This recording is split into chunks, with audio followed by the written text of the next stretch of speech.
ఒక college క్యాంపస్లోని interviews జరుగుతున్నాయి. చాలామంది స్టూడెంట్స్ అటెండ్ అయ్యారనమాట ఆ ఇంటర్వ్యూస్కి. ఇంకా అందరివి అయిపోయాయి ఇంటర్వ్యూస్.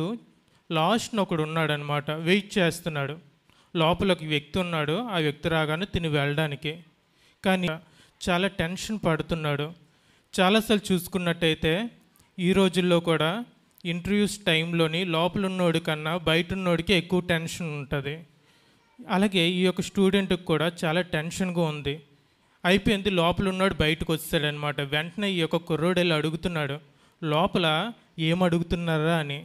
ఆ లోపల నుంచి బయటకు వచ్చే వ్యక్తి చెప్తున్నాడు, కేవలం ఒకే ఒక క్వశ్చన్ అడుగుతున్నారు, అది చెప్తే పాసు లేదా ఫెయిలు అని చెప్పాడనమాట. అయితే ఏమడిగారా చెప్పరా ప్లీజ్ రా అని అంటే తను చెప్తున్నాడనమాట. ఆ క్వశ్చన్ ఏంటంటే, నేను ట్రైన్లోని ట్రావెల్ చేస్తున్నానంట. ట్రావెల్ చేస్తున్నప్పుడు ఒక్క పెడితే నువ్వేం చేస్తావని సార్ అడిగారా అని అన్నారు. అప్పుడు నేను ఏమన్నానంటే, ఒక్క పెడుతుంది కాబట్టి అలాగో ట్రైన్ కిటికీ తీస్తాను, గాలి వస్తుంది కదా అని చెప్పాను. వెంటనే సార్ ఇంకో క్వశ్చన్ అడిగారు, ఆ యొక్క కిటికీలో నుంచి ఇన్ని కిలోమీటర్ల వేగంతో నీకు గాలి వచ్చి కొడుతుంది, నువ్వు ఉండే ఆ ట్రైన్ ఆ బోగిలోని వేడి ఇంత టెంపరేచర్ ఉంది, ఆ యొక్క వేడి చల్లగా అవ్వడానికి ఎంత సమయం పడుతుంది అని అడిగారా. నాకు తెలీదు అన్నాను, ఫెయిల్ అన్నారు, బయటకు వచ్చాను అని చెప్పాడనమాట. వెంటనే ఈ యొక్క స్టూడెంట్ మనసులో అనుకున్నాడు, ఎట్టి పరిస్థితుల్లో నేను కిటికీ తీయకూడదు అని. వెంటనే లోపలికి వెళ్ళాడనమాట. లోపలికి వెళ్ళి సార్ గుడ్ మార్నింగ్ అని చెప్పి కూర్చున్నాడు. సార్ ఏమంచి డైరెక్ట్గా ఆ కుర్రోడితోని ఒకటే చెప్పారు, బాబు అదిగో నేను నీకు ఒకే ఒక క్వశ్చన్ అడుగుతాను, నువ్వు చెప్తే సెలెక్టెడ్ లేదా ఫెయిల్ అన్నారనమాట. సరే సార్ అడగండి అన్నారు. సేమ్ క్వశ్చనే అడిగారు, నువ్వు ట్రైన్లోని ప్రయాణం చేస్తున్నావు, ట్రైన్ 100 కిలోమీటర్ల వేగంతో వెళ్తుంది, నీకు ట్రైన్లోని బాగా ఒక్కబెట్టేస్తుంది, నువ్వేం చేస్తావు అని అన్నారనమాట. ఈడేమంచి మనసులో కిటికీ మాత్రం తీయకూడదురా నాయన అనుకుంటున్నాడు. సార్ నేను ఏం చేస్తా అంటే ఫ్యాన్ వేసుకుంటాను సార్ అన్నాడు. ఈ యొక్క సారు ఇంటర్వ్యూర్ కొద్దిగా వింతగా చూశాడనమాట. సరేనయ్యా నువ్వు ఫ్యాన్ వేసుకున్నావు, అయినా సరే నీకు ఉక్కబెట్టేస్తుంది, ఉండలేకపోతున్నావు, టెంపరేచర్ 30 degrees ఉంది నీ యొక్క ట్రైన్ బోగిలోని, అస్సలు నువ్వు ఉండలేకపోతున్నావు, ఏం చేస్తావు చెప్పని కొద్దిగా గట్టిగా అడిగాడు. అడిగేసరికి ఈ యొక్క స్టూడెంట్ మనసులోని కిటికీ మాత్రం తీయకూడదురా నాయన అనుకుంటున్నాడు. వెంటనే ఈడేమన్నాడంటే, సార్ ఆ సమయంలో నేను కోట్ వేసుకుని ఉంటాను సార్, కోట్ ఇప్పేస్తాను సార్ అన్నాడు. వెంటనే ఈ యొక్క ఇంటర్వ్యూయర్కి చాలా కోపం వచ్చిందనమాట. రే నువ్వు ఏదో ఒక చెప్తున్నావు, కరెక్ట్గా చెప్పు ఏం చేస్తావు, మరి కొద్దిసేపట్లోని ఆ యొక్క వేడికి టెంపరేచర్కి నువ్వు చచ్చిపోతావు, ఆ ట్రైన్లోనే అంత వేడిగా ఉంది, నువ్వేం చేస్తావు అని గట్టిగా అడిగాడు అనమాట. అడిగితే ఆ స్టూడెంట్ అన్నాడు, సార్ నా షర్టు నా ప్యాంట్ ఇప్పేసి లుంగి పంచి కట్టుకొని కూర్చుంటాను సార్, ఆ కిటికీ మాత్రం తీయను సార్, దండం సార్ అంటున్నాడు. చూడండి, చాలాసార్లు మనిషికి ఫ్యూచర్ మరి కొద్దిసేపట్లో ఏం జరుగుతుందో అని తెలిస్తే ముందుగా తన యొక్క ప్లానింగ్స్ మారిపోతూ ఉంటాయి, తన యొక్క ఆలోచనలు మారిపోతూ ఉంటాయి అన్నమాట. యేసయ్య గెత్సెమనే తోటలోని ప్రార్థన చేస్తున్నారు. ప్రార్థన చేసినప్పుడు మరి కొద్దిసేపట్లోని యూదా వచ్చి ముద్దు పెట్టుకుంటాడని తెలిసిపోతుంది. మరి కొద్దిసేపట్లోని యేసయ్యని ఒక బందిపోటు దొంగను ఎలాగైతే తీసుకొని వెళ్తారో అలా తీసుకువెళ్తారని ముందుగా తెలిసిపోతుంది. మరి కొద్దిసేపట్లోని యేసయ్యకి ముళ్ళ కిరీటం పెడతారని తెలిసిపోతుంది. మరి కొద్దిసేపట్లో యేసయ్యకి 39 కొరడా దెబ్బలు కొడతారని ముందుగానే తెలిసిపోతుంది. మరి కొద్దిసేపట్లో యేసయ్యని ఆ కొండపైకి బరువైన సిలువను పెట్టి ఎక్కిస్తారని తెలుస్తుంది. ఆ తర్వాత యేసయ్యకి మేకులు కొడతారని ముందుగానే తెలుస్తుంది. ఆ యొక్క సిలువ మీద యేసయ్య చనిపోతారు అని ఇక్కడ బ్రతికుండగానే తెలుస్తుంది. యేసయ్యకి ఫ్యూచర్ ముందుగానే కంటి ముందు కనిపించేస్తుంది. గెత్సెమనే తోటలోని మోకాలేసి ప్రార్థన చేసేటప్పుడు ఆ యొక్క ఒత్తిడికి తట్టుకోలేక ఈ యొక్క శరీరంలో నుండి చెమట రావాల్సింది రక్తం వస్తుంది ఈ శరీరం కణాల్లో నుండి. ఆ యొక్క ఒత్తిడి అంత ఎక్కువగా ఉంది. యేసయ్య అంత భారం భరించారనమాట. అనుకుంటే యేసయ్య ఆ సిలువ మరణాన్ని తప్పించుకోగలడు. యేసయ్య అనుకుంటే ఆ సిలువ మీద నుంచి బయటికి రాగలడు, అసలు సిలువ కాన్సెప్టే రాకుండా చేయగలడు. కానీ యేసయ్య ఇష్టపడ్డాడు చనిపోవడానికి. యేసయ్య ఈ భూమి మీదకి ఎందుకు వచ్చాడంటే ఆయన చనిపోవడం కోసమే వచ్చాడు. ఎవరైనా జాబ్స్ కోసం ప్రిపేర్ అవుతుండే కుర్రోడిని వెళ్ళి అడిగితే, బాబు నీ యొక్క గోల్ ఏంటి, నువ్వు ఎందుకు పుట్టావు అని అడిగితే ఆడు అంటాడు, నేను పలానాది సాధించడానికి మాత్రమే పుట్టాను, ఆ జాబ్ కోసమే పుట్టాను, అదే నా గోల్ అని అంటాడు. ఈ రోజుల్లో యవనస్తుల్ని అడిగితే, అమ్మ నువ్వెందుకు పుట్టావు అంటే పలానా అబ్బాయి కోసమే పుట్టాను అని అంటది, పలానా అమ్మాయి కోసమే పుట్టాను అని అంటారు. ఇంకొకరిని వెళ్ళి అడిగితే ఆడంటాడు, నేను అల్లాడి మీద పగ తీర్చుకోవడం కోసమే పుట్టాను అంటాడు.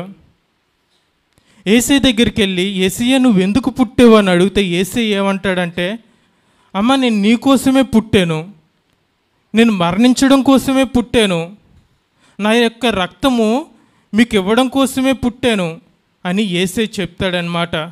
యేసు రక్తము ప్రతి పాపముల నుండి పవిత్రులుగా చేయును 1 యోహాను 1:7 చివరిలో ఉంటుంది. చూడండి, ఇక్కడ చూసుకున్నట్టయితే నీటిలో మునిగితే మురికి పోద్దేమో కానీ పాపం పోదండి. మంచి పనులు చేస్తే మంచోడు అవుతావేమో కానీ మోక్షానికి చేరుకోలేవు. ఏదో ఒక జంతువుని చంపి బలిస్తే ఆ జంతువు యొక్క ప్రాణం పోద్ది కానీ పాపం పోదండి. మనిషి యొక్క పాపం పోవాలి అంటే యేసు రక్తంలో కడగబడాలి. ప్రతి ఒక్కరూ యేసు రక్తంలో కడగబడాలి. ఏ విధంగా కడగబడతారు? మీరు ఏదో ఒక స్థలానికి వెళ్ళి యేసు ప్రభు అని మీ నోటితో ఒప్పుకొని మీ యొక్క తప్పులన్నీ యేసయ్య సన్నిధిలో యేసయ్య దగ్గర ఒప్పుకున్నట్టయితే, యేసయ్య మీకోసం చనిపోయాడు అని మీరు విశ్వసించినట్టయితే ఆ రోజే మీరు యేసు రక్తంలో కడగబడిన వారు అవుతారు. చూడండి, యేసయ్య ఈ భూమి మీద ఉన్నప్పుడు చాలా బలమైన ఒక ఆయుధాన్ని ఉపయోగించారండి. ఆ ఆయుధం ఏంటంటే క్షమాపణ. యేసయ్యకి కళ్ళు మూసి సైనికులు చుట్టూరు నించొని ఒకటి కొట్టి ఎవరు కొట్టారో చెప్పుకో అని ఎటకారిస్తున్నారండి. సృష్టికర్తతో సైనికులు గేమ్స్ ఆడుతున్నారు. యేసయ్య ఆ సైనికులు క్షమించాడండి. ఆ తర్వాత యేసయ్యని ఒక దగ్గర కూర్చోబెట్టి చేతులతోని పిడుకులతోని గుద్దాడండి. గుద్దితే యేసయ్య ఆ గుద్దినోని క్షమించాడు. ఆ తరువాత యేసయ్యని ఒక చోటుకి తీసుకొని వెళ్ళి ముళ్ళ కిరీటం పెట్టి ఆ కిరీటం మీద ఒక కర్రతో గట్టిగా కొడితే ఆ ముళ్ళులు తల లోపలికి వెళ్ళిపోయి రక్తము తలలో నుండి బయటకు వచ్చిందండి. అలా కొట్టినోడిని యేసయ్య క్షమించాడు. యేసయ్యకి అప్పటికే బలవంత అయిపోయిందండి. 39 కొరడా దెబ్బలు కొట్టారు సైనికులు. ఒక్కొక్క కొరడాకి కొన్ని ముళ్ళులు ఉంటాయి. ఒక దెబ్బ కొట్టగానే ఆ ముళ్ళులన్నీ శరీరంలో గుచ్చుకొని లాగగానే ఆ శరీరంని, ఆ మాంసాన్ని, ఆ యొక్క రక్తాన్ని బయటికి చీల్చుకుంటూ వస్తాయండి అవి. అలా 39 కొరడా దెబ్బలు కొట్టారు.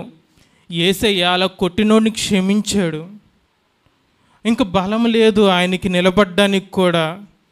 అలాంటి సమయంలోని బరువైన సిలువని ఆయన భుజాల మీద వేసి ఆ కొండ మీదకి ఎక్కమన్నారండి. ఇంకా ఓపిక లేదు, సగం నడుస్తున్నారు పడిపోతున్నారు, నడుస్తున్నారు పడిపోతుంటే ఒకడు ఒక కొరడా తీసుకొని వెళ్ళి యేసుప్రభుని కొట్టి, లే లే లే ఇంకా చాలు, లెగు, త్వరగా వెళ్ళు టైం అవుతుంది అని అంటే యేసయ్యకి ఓపిక లేదండి. అయినా సరే ఆ కొరడాతో కొట్టినోడిని క్షమిస్తున్నాడండి. ఆ కొండ మీదకి వెళ్ళిన తర్వాత యేసయ్యకి 2 చేతుల్లో మేకులు వేశారండి. అవి యొక్క 2 చేతులు కన్నాలైపోయి, కాళ్ళు కన్నాలైపోయి ఆ చెక్కకు గుచ్చుకున్నాయి అన్నమాట. ఇంకా బలం లేదు, రక్తమంతా అయిపోయింది.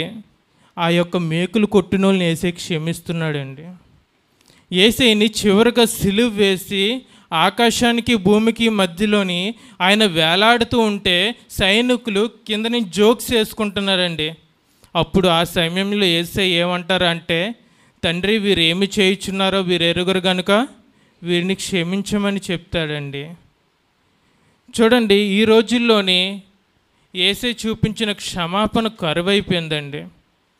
ఈ యొక్క పాత నిబంధన గ్రంథంలో చూసుకున్నట్టయితే క్షమాపణ అనే కాన్సెప్టే ఉండదు. ఆదికాండము, నిర్గమాకాండము, లేవికాండము, సంఖ్యాకాండము, ద్వితీయోపదేశకాండము ఇవి ధర్మశాస్త్రపు గ్రంథాలు. ఎవరైనా ఆ తప్పు చేశారు అంటే దానికి శిక్ష పడాలి. కంటికి కన్ను, పంటికి పన్ను. యేసయ్య ఈ భూమి మీదకి వచ్చి కొత్త నిబంధన తీసుకొచ్చారండి. మత్తయి సువార్త, మార్కు సువార్త, లూకా సువార్త, యోహాను సువార్త. నువ్వు తప్పు చేశావు అంటే శిక్ష యేసయ్య వేసుకున్నాడు, క్షమాపణ నీకిచ్చాడు. పాత నిబంధన గ్రంథంలోని శిక్ష వస్తే కొత్త నిబంధన గ్రంథం నుంచి నీకు క్షమాపణ వచ్చిందండి. యేసయ్య క్షమాపణను తీసుకొచ్చాడు. ఈ రోజుల్లోని ఈ యొక్క క్షమాపణ కరువైపోయింది. ఈ యొక్క సమాజంలోని చాలా కుటుంబాలు ఈ యొక్క క్షమాపణ లేదు. ఇద్దరు స్నేహితుల మధ్యలో క్షమాపణ లేదు. ఇద్దరు అన్నదమ్ముల మధ్యలో క్షమాపణ లేదు. ఇద్దరు అక్క చెల్లెల మధ్యలో క్షమాపణ లేదు. తల్లిదండ్రులు కొడుకుల మధ్యలో ఈ యొక్క క్షమాపణ లేదు. బంధువుల మధ్యలో ఈ యొక్క క్షమాపణ లేదు. పిల్లలు పెద్దోళ్ళు అయిపోతారు, పెళ్ళిళ్ళు అయిపోతాయి, ఇంకా తల్లిదండ్రులు ఒకరితో ఒకరు మాట్లాడుకోరు. ఎందుకంటే క్షమాపణ లేదు. క్షమాపణ లేదు కాబట్టి కుటుంబాల్లో సమాధానం ఉండట్లేదండి. ఈరోజు ఈ యొక్క గుడ్ ఫ్రైడేతోని మీరందరూ ఒక్కొక్కరు ఒక్కొక్క ఆయుధాన్ని మీ ఇంటికి పట్టుకెళ్ళాలండి. అదే క్షమాపణ అనే ఆయుధాన్ని. కళ్ళు మూసుకున్నట్టయితే చిన్న ప్రార్థన చేసుకుందాం. తండ్రి, మీకే మహిమ తెలియజేస్తున్నాను తండ్రి. ప్రభా, ఈరోజు ప్రభా ఈ యొక్క మొదటి మాట నుంచి ప్రభా క్షమాపణ నేర్చుకున్నామయ్యా. ప్రభా, మా యొక్క గృహాల్లో కరువైపోయింది ప్రభా, మా సమాజంలో కరువైపోయింది ఈ యొక్క క్షమాపణ అనేది. అందుకే సమాధానం ఉండట్లేదు ప్రభా మా మధ్యలోని.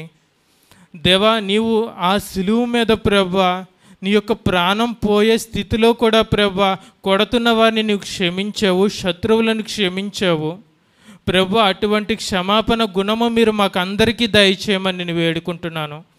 యేసు నామములో ప్రార్థిస్తున్నాం తండ్రి, ఆమేన్.